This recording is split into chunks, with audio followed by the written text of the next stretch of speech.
What is that? Multi-kicks. Rapid fire strikes with your jagged shin bone. Oh yeah. And they get you in shape. You've heard of multi-grain Cheerios. Now we're gonna show you multi-kicks. Multi-kicks. Multi-kicks, as far as like practical fighting applications, if the guy is just doing a horrendous job of defending kicks, you might just rip 2 kicks on him on one side.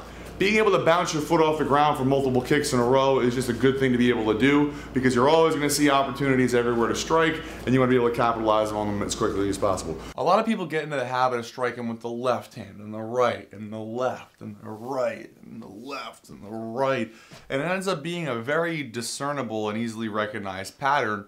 So the ability to double up with 2 kicks on the same side is a way to break that pattern, and it helps you to kind of identify what you see and then take advantage of it. For example, if I just rip the guy in the leg with a right roundhouse and I see that his hand dropped, bam, I can bounce that off the ground, hit him with the next thing. It just improves your vocabulary, allows you to fight and strike at the same rate at which you think. The first thing I want you to do, before we even kick anything, in fact, join us, Tom. All right, throw that thing down.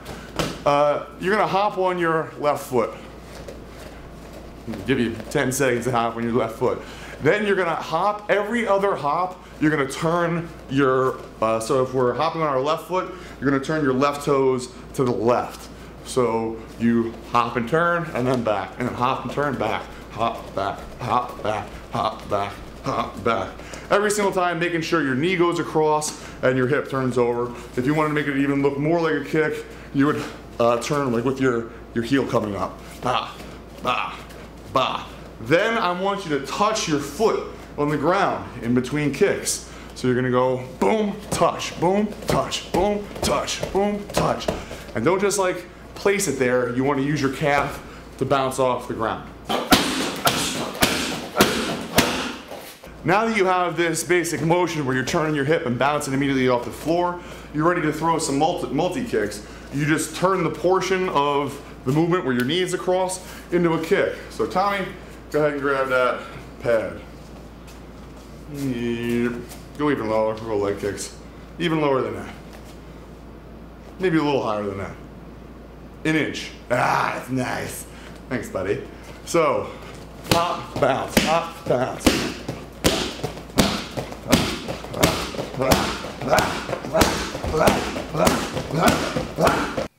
Good times.